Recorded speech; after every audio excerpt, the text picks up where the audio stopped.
30 साल क्यों कश्मीरी बाहर है? अपने ही देश में रिफ्यूजी क्यों है? इन मुसलमानों की वजह से। इन्होंने कभी आतंकवाद को कंडेम नहीं किया, लादेन को अपना हीरो माना इन्होंने। बच्चों के गर्दन काटने उसको जस्टिफाई करेंगे ये। यही लोग चुप थे कश्मीरियों के नरसंहार के ऊपर, चुप।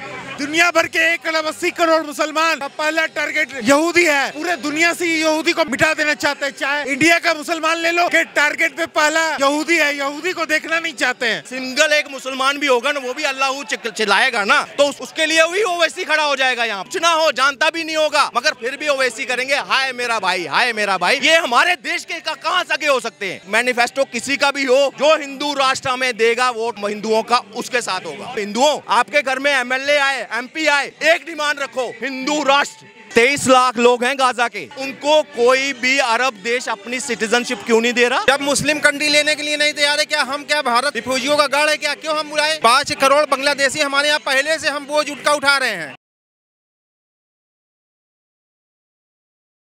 नमस्कार, मैं आयुष शर्मा और आप देख रहे हैं O News हिंदी। इजराइल और फिलिस्तीन को लेकर जिस प्रकार से आपने तमाम हमारी वीडियोस में देखा होगा कि दो गुट बन रहे हैं, भारत में ही एक ऐसा तबका सामने आया है जो मजहब के नाम पर फिलिस्तीन का और आतंकवादी संगठन हमास का भी समर्थन कर रहा है। आज इसी मुद्दे को लेकर आज हम जनता के बीच में आए हैं, जनता के विचार जानने के लिए, जनता के साथ जुड़ते हैं और क्या उनका कहना है वो जानते हैं। सर हमारे साथ मौजूद है। सर क्या नाम है आपका? विवेक नाम है मेरा। विवेक जी, एक बात बताइए, इजराइल और फिलिस्तीन में उसकी जंग को लेकर भारत में जंग छिड़ गई है। लोग कह रहे हैं कि हमारा उम्मा है, हम फिलिस्तीन का समर्थन करेंगे, हम हमास का समर्थन करेंगे। देखिए, ये लोग जो इस देश में फिलिस्तीन का समर्थन का बात कर रहे हैं, फिलिस्तीन एक वेस्ट बैंक में फिलिस्तीन है और एक गाजा पट्टी में फिलिस्तीन है, जिसको रूल करता है हमास नाम का टेररिस्ट ऑर्गेनाइजेशन। छोटी छोटी बच्चियों का रेप किया गया, रेप करके मार दिया गया। 1000 से ऊपर लोगों का रेप हुआ, बलात्कार हुआ, मर्डर हुआ, बूढ़ों तक को गोली मार दिया गया।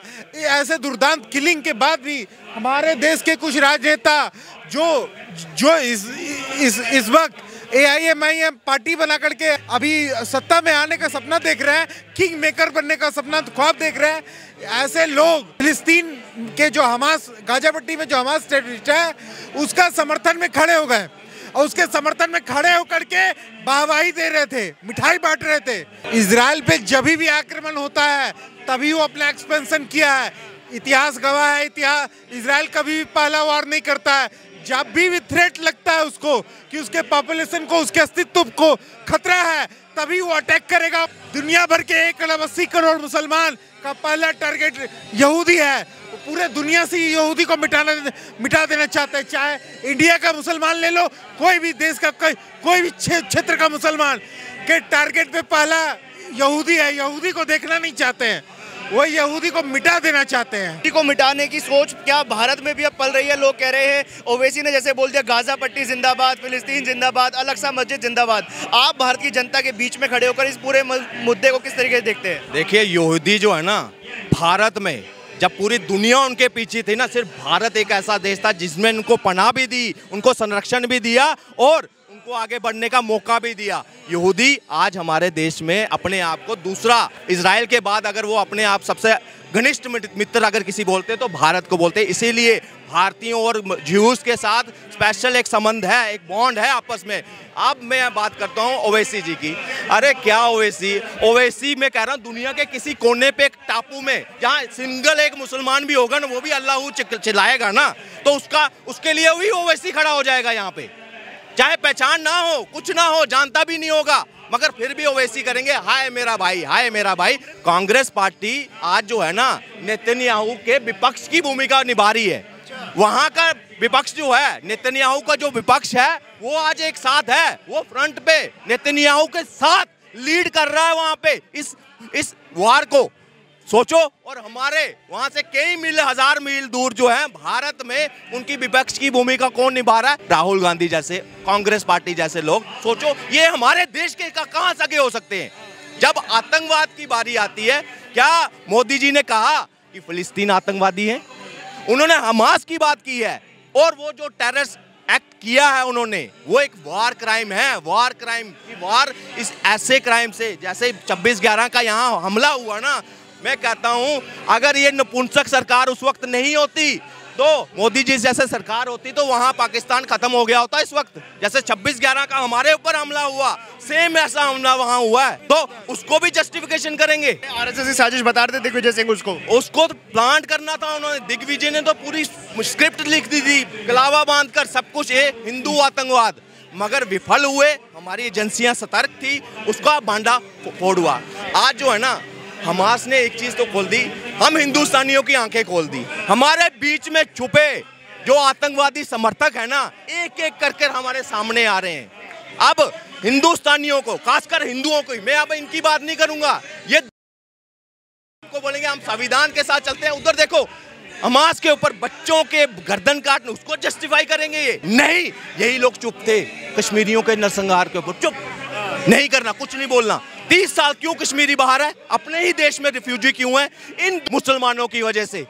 इन्होंने कभी आतंकवाद को कंडेम नहीं किया, इन्होंने कभी लादेन को अपना हीरो माना, इन्होंने हाफिज सईद कभी बोलते हैं उनके लिए? नहीं, चुप। सर वो कह रहे हैं कि अगर टारगेट करके इजराइल मस्जिदों पर मिसाइल गिराएगा, मस्जिदों पर बम गिराएगा, तो मुसलमान होने के नाते स्वाभाविक सी बात है, दर्द होगा, बुरा लगेगा। मैं कहता हूं, अगर मस्जिदों से आतंकवादी निकलते हैं, मस्जिदों से अगर वहां पे ये की मारना है, काफिरों को खत्म करना है, अगर इस तरह से ऐलान होते हैं, मैं कहता हूं जहां आपस में एक दूसरे को खत्म करने की योजना है, वहां अनाउंसमेंट हो, जैसे रालिफ गालिफ चालिफ सुना है ना कश्मीर में, कि भाग जाओ नहीं तो अपनी बीवी बच्चे औरतें छोड़कर चले जाओ, इस तरह की यहाँ मस्जिदों से सुना है। ये कोई नई है चीज नहीं है। अब बात ये आती है, अब हिंदुस्तानियों को पहचानना पड़ेगा कौन अपना है कौन पराया है। हमारे बीच में विपिन रावत जी ने कहा था कि 2.5 फ्रंट की लड़ाई है, 2.5 फ्रंट की लड़ाई। पाकिस्तान चाइना को उन्होंने डायरेक्ट दुश्मन बताया था, लेकिन आधा दुश्मन वो भी बताया था जो देश में रहते हैं, देश का खाते हैं, देश के संविधान की बात करते हैं, मगर किसका साथ देते हैं, किनके साथ खड़े उठते बैठते हैं? जो देश को तोड़ना चाहते हैं। आज कांग्रेस भी उसी डगर पर चल रही है। मैं पूछता हूं आपसे, अगर इनका इतना ही प्यार है तो उसके जो 23 लाख लोग हैं गाजा के, 23 लाख, उनको कोई भी अरब देश अपनी सिटीजनशिप क्यों नहीं दे रहा? वहां इजिप्ट ने मना कर दिया, उन्होंने फोर्स बढ़ा ली कि कोई यहाँ आए ना। क्यों यूरोप की तरफ भागते हैं? क्योंकि वहां गजबाए यूरोप करना है, समझो। बहुत अच्छी बात कही थी कि क्या भारत के अंदर भी कई हमास ऐसे पल रहे हैं जो आतंकी समर्थक साबित हो रहे हैं? नो डाउट ये पल रहे हैं, और ये बहुत हद तक विपक्ष की देन है जो पल रहे हैं।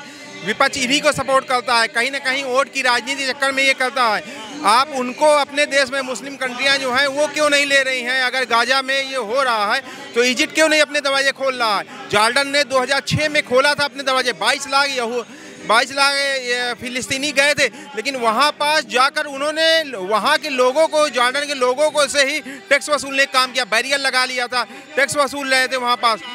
मुसलमान सोशल मीडिया पर डाल रहे हैं कि मोदी जी को एक प्लेन भेजकर फिलिस्तीन के शरणार्थियों को भारत बुला लेना चाहिए। जब मुस्लिम कंट्री लेने के लिए नहीं तैयार है, क्या हम क्या भारत शरणार्थियों का वो है क्या, रिफ्यूजियों का गढ़ है क्या? क्यों हम बुलाए? 5 करोड़ बांग्लादेशी हमारे यहाँ पहले से हम बोझ उठा रहे हैं। हम अपनी मूलभूत सुविधाएं क्यों दूसरों को दें? हमारे मुसलमान भाई है वो भी परेशान है, बेचारे सताए गए हैं, युद्ध में है, पीड़ित है, तो एक बड़ा दिल रखते हुए उन्हें अपना लेना चाहिए। क्यों अपनाए? भारत क्यों अपनाए? मुस्लिम कंट्री क्यों नहीं अपना रही है? जो बगल की कंट्री है वो अपने दरवाजे खोलने के लिए तैयार नहीं है, हम क्यों खोलने जाएं वहाँ पास? हम अपने ही देश के जो 18,000 हमारे भारतीय पड़े हो, चाहे हिंदू हो चाहे मुस्लिम, जो इजराइल या वहाँ पास है, उनको हम ले रहे हैं। फिलिस्तीन का इतिहास उठा के देखो, इजराइल ने अत्याचार किया है उनके ऊपर, तो फिलिस्तीन तो बदला ले रहा है अत्याचारों का। कौन सा इतिहास है? अगर मैं 2000 साल पहले ले जाऊं तो वहां तो यहूदी थे, उनका राज था। ये तो इंट्रूडर थे, इन्वेडर्स से वहां पे कब्जा किया, उनको खत्म किया, उनको भगाया, उनकी धरती से भगाया। अब बताओ किसकी जगह है सही में? अरे 48 में मिला था, 6 देशों ने युद्ध कर दिया इजराइल के साथ। क्या संख्या थी उस वक्त? मगर मुंह तोड़ जवाब दिया। अब बताओ, अगर आप युद्ध में हारे हो, पहले आपको वहां रेशो पता क्या थी? पूरी बात ही नहीं पता। यहाँ लोग पता क्या समर्थन में तो आते हैं, मगर एक्चुअल में इतिहास क्या था? उस वक्त जब ब्रिटेन ने यहूदियों के लिए देश बनाया तो उसकी एक रेशो तय की कि यहाँ 68% फिलिस्तीन होंगे और 32% यहूदियों के लिए देश बनाया था वहाँ पे। मगर जैसे ये संधि साइन हुई उसके बाद इन्होंने युद्ध का ऐलान कर दिया। जब युद्ध इजराइल जीता है पूरा तरीके से, 6 देशों को हराया है अगर उसने, और ये एक बार युद्ध नहीं हुआ, 1967 में भी हुआ दोबारा। हर बार इन्होंने जमीन, अगर वो जीत रहे हैं तो जमीन उनकी, आप लड़े ही क्यों? 32% आपको 68% मिल रहा था ना। हर बार इन्होंने युद्ध थोपा, उन्होंने जमीन टेक ओवर की वहां पे। आज गाजा जो है ना, गाजा इनके पास ही था, इजराइल का है गाजा, फिलिस्तीन का नहीं है, इजराइल के पक्ष में था। मगर 2005 में इजराइल ने खुद दिया था कि आप इसमें ये रहिए इसमें, और तभी गाजा में फिलिस्तीन लोग वहाँ पे रहने लगे। मगर क्या, हर बार कोई ना कोई बम्बार्डमेंट, हर बार इजरायलियों को, जो इजराइल के लोग थे उनको निशाना बनाया गया। हर बार ये कोई बात नहीं बताएगा, अपनी गलती नहीं, विक्टिम कार्ड खेलना है। मैं अब एक चीज़ बात स्पष्ट आ गई है आज के टाइम पर एज ए हिंदू। अब मैं जो है ना, ये जो 140 करोड़ का देश है ना, और कहते हैं कि लगभग 30 करोड़ मुसलमान हैं, मैं अब उनको निकाल दूंगा। जब भी बात करूंगा ना अगर, तो 110 करोड़ हिंदुओं की बात करूंगा। आप हिंदुओं, ये चुनाव 5 राज्यों में चुनाव है, छोड़ो ये हमास शमास, ये आपके बीच में पल रहे हैं और नासूर बने, उससे बेटर है एक आवाज़ उठाओ। आपके घर में MLA आए, MP आए, एक डिमांड रखो, प्रमुख ये होनी चाहिए क्या, हिंदू राष्ट्र। अगर देगा तो वोट मिलेगा। हिंदू राष्ट्र की अब एक प्राइम, मैं कह रहा हूँ, मैनिफेस्टो किसी का भी हो, जो हिंदू राष्ट्र हमें देगा वोट, उसका, हम हिंदुओं का उसके साथ होगा। ये लोग क्या कर रहे हैं, ये एक तरह का आतंकवाद फैला रहे हैं, और आप ये अगर इस तरह का आतंकवाद फैलाओगे तो ये देश कहाँ जाने वाला है। तो आज हमें पता है ये जो इतना इंडियन अलायंस बना हुआ है ना, ये भी सीधा हमास के फेवर में बोल रहा है, और इन्हें ये नहीं पता है फिलिस्तीन अलग है और हमास अलग है। हमास एक आतंकवादी संगठन है। तो कहने का मतलब, अगर इजराइल और फिलिस्तीन की बात होती तो भारत न्यूट्रल रहता, परंतु यहाँ हमास यानी आतंकवादी संगठन से हो रहा है, तो आतंकवादी संगठन का तो विरोध भारत करता है। ये जो युद्ध चल रहा है इसमें कोई शक नहीं है, हर देश में, हर कंट्री में जो आतंकवादियों का साथ देने वाले बहुत से लोग हैं जो उनके पक्ष में खड़े होते हैं, चाहे वो युवा हो चाहे ओल्ड हो। मेरा कहने का मकसद है ये ठीक नहीं है जो हो रहा है, इसमें किसी भी तरह शांति वार्ता निकलनी चाहिए। अगर आतंकवादियों ने ऐसा काम लिया है तो सुरक्षा करने का भी, चाहे भारत होता है इसकी जगह पे, वो भी अपनी सुरक्षा के लिए वो भी यही कदम उठाता है जो इजराइल ने उठाया। अब वैसी एक ऐसा वो है, पौधा है जिसमें फल नहीं लगते, विष निकलता है उसमें से। हाँ, मैं ये कहना चाहता हूँ 57 देश मुस्लिम हैं, वो क्या इजराइल को ख़त्म करना चाहते हैं? सारे तो नहीं, मैं 57 देश मुस्लिम बता रहा हूँ, वो सारे इजराइल को ख़त्म कर, पर कुछ देश ऐसे हैं जो चाहते हैं कि उसके हक में, इजराइल के हक में, और जो आपको बताता हूँ जो अमेरिका के सहयोगी दल हैं, जो राष्ट्र हैं, वो इजराइल के साथ खड़े हैं, और आतंकवादियों के साथ वही स्टेट खड़े हैं जिन्होंने उनको पाला और पोसा है, और वही लोग इस चीज़ को बढ़ावा दे रहे हैं, धर्म जाति में बांट रहे हैं। अफसोस होता है हमें इस भारतवर्ष के मुसलमानों पर, अफसोस कह रहा हूँ मैं, उन लोगों को नहीं कह रहा, गरीब मुसलमानों को, वो बहुत सीधे साधे होते हैं, पर जो इनके आका होते हैं ऊपर बैठे हुए, जो इनको कहते हैं हम ही सब कुछ है, जो 72 हूरों का सपना दिखाते हैं, उन पे बैन लगना चाहिए। 72 हूरों का सपना दिखा के नौजवानों को बरगलाते हैं, उनको सज़ा मिलनी चाहिए, उन पे बैन लगना चाहिए, और जितने अनऑथराइज चल रहे हैं इनकी संस्थाएं, उसको बैन करना चाहिए पूरी तरह से।